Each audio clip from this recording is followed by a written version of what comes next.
Madame l'animatrice, Madame Apomagnon va nous présenter un discours sur le leadership. Elle a la latitude de nous parler du leadership sous un angle personnel, ou elle peut décider de nous parler des styles de leadership. Mais elle devra le faire en structurant son discours. Un discours digeste, un discours cohérent, à la limite, un discours sage.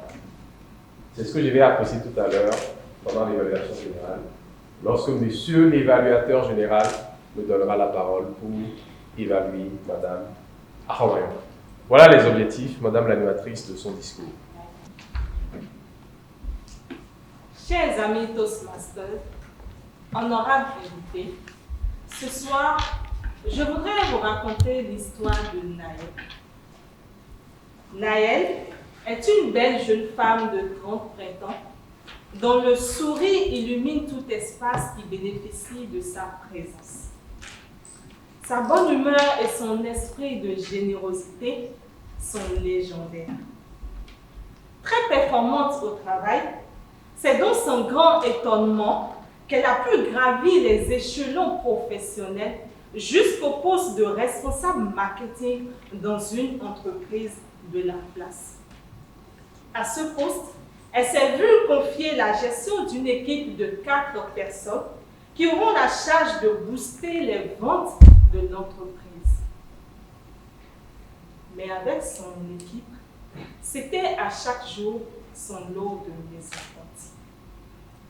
Des petites querelles liées à sa façon de communiquer, d'ordonner et de motiver. Ces situations étaient tellement récurrentes qu'à chaque réunion mensuelle de l'entreprise, les dirigeants passaient 30 minutes à gérer les petites histoires entre Naël et son équipe. Chaque semestre, son équipe faisait face à la démission d'un membre. La raison, Naël est autoritaire et irrespectueuse. Nous avons besoin de considération et de respect. C'était les derniers mots que chaque démissionnaire lançait avant de partir de l'entreprise définitivement. A contrario, les départements logistiques, finances et communication gardaient la même équipe depuis le début. Mais alors, quel est le problème de Naël? La situation de Naël confirme la maxime qu'on ne naît pas avec des compétences de leadership. On les acquiert.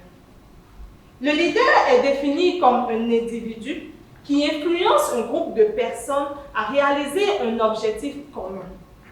Il dirige par l'exemplarité, de sorte que les autres sont motivés à le suivre. Un bon leader, plus que quiconque, doit communiquer avec transparence et sincérité dans toutes les situations. Il doit savoir encourager en cas de réussite, mais aussi et surtout assumer les erreurs en cas d'échec sans travestir la réalité. Le style de leadership de Naël est autoritaire, presque condescendant. Les membres de son équipe ont difficilement le droit à la parole. Dans cette même entreprise, j'occupais le rôle de responsable communication. Avec mon équipe, je ne décidais pas. Je mettais les idées, les propositions sur la table et on en discutait. J'écoutais les avis de chacun et je retenais les meilleurs.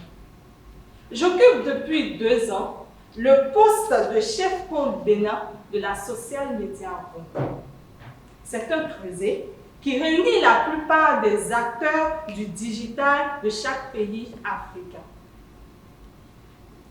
Je dois fédérer les idées, écouter les avis des uns et des autres, et surtout, je dois me tenir debout et active la Social Media Group. Et pour le faire, j'ai un vice-président. Si à chacune de ces sorties, il a tendance à crier pour ramener tout le monde au pas, moi je viens avec un message calme, axé sur l'émotion. pour mettre tout le monde dans les rangs. Chers collègues Toastmasters, distingués invités, Toastmaster International prévoit 8 styles de leadership, à savoir bureaucratique, le style créateur de rythme, le style autoritaire, le style affiliatif, le style altruiste, le style de coaching et le style démocratique. À cet effet, je dirais que mon style de leadership est démocratique, altruiste et affiliatif. Et pour arriver à ce résultat, j'ai eu le coup de pouce de la vie. Se retrouver du jour au lendemain à être responsable d'une fratrie m'a vite permis de comprendre que faire preuve de rigueur, mais avec du cœur, est important pour avoir les gens acquis à sa cause. J'ai vite appris à ne pas être la danseuse sévère et horrible, mais à devenir une amie, une confidente.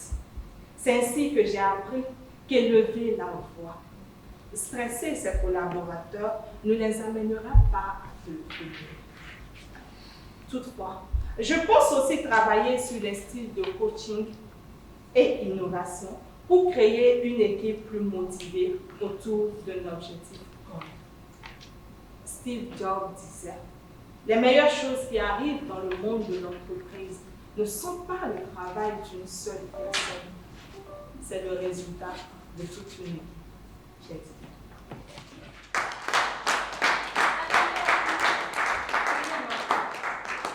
Merci, Madame l'oratrice.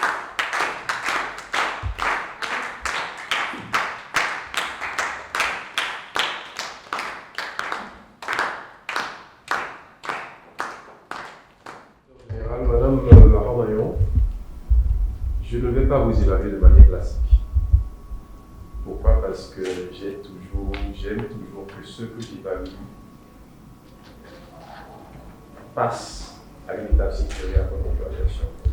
Donc, l'évaluation, ce n'est pas une évaluation classique parce que pour moi, vous êtes au-dessus de la moyenne. 30 secondes après votre discours, ou du moins 30 secondes après votre prise de parole, j'ai dû regarder le programme pour me demander elle est à quel niveau? Niveau 2, projet 1. Pourquoi? Parce que déjà, j'avais un problème avec vos mains. Il y avait des gestes, vous avez utilisé vos mains pour faire des gestes, et je n'ai pas eu de gestes forts. Les mains, lorsque nous prenons la parole, c'est pour mettre en valeur ce que nous disons. On ne bouge pas simplement les mains, mais on les utilise pour mettre en valeur ce que nous disons. C'est ça la gestuelle. Donc, vous devez progresser à ce niveau. La deuxième chose, c'est la posture du frein. À un moment donné, j'ai noté ceci. Il faut l'éviter en tant qu'oratrice. Qu'est-ce que vous pouvez faire pour vous améliorer? Faites preuve d'audace en nous disant ce que vous pensez du leadership.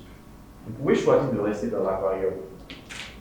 Rester dans l'aquarium, pour moi, quand j'écoute des discours sur le style de leadership, je vois un mélange du style personnel de ce que Toastmaster demande, alors qu'en réalité, le projet nous demande de parler de notre style de leadership ou des styles de leadership en général. Donc, vous devez faire un choix. Il faut être audacieux ou audacieuse pour pouvoir le faire. En vous regardant, je sens que l'audace, mais donc la prochaine fois, faites preuve d'audace dans la gestion de votre projet. Qu'est-ce que vous avez réussi à faire? Le choix du storytelling pour faire passer votre message, c'était excellent. La variété vocale naturelle. Ce qui est important ici, c'est l'aspect naturel de votre variété vocale. Je n'ai pas l'impression que vous ayez forcé à mettre de la vie et du rythme dans votre discours. Parfois, on a l'impression que, on a dit à l'oratrice, soit l'orateur, faites de la variété vocale, on sent que c'est forcé, que ce n'est pas naturel. Votre variété vocale est naturelle, c'est un atout incontournable qu'il faut conserver et préserver. La troisième chose, c'est la structure de votre discours. J'ai adoré. Monsieur l'évaluateur général, je ne continue plus. Les objectifs sont atteints, excellent discours, avec des pistes d'amélioration. On peut l'autoriser à nous revenir avec son prochain discours. Merci de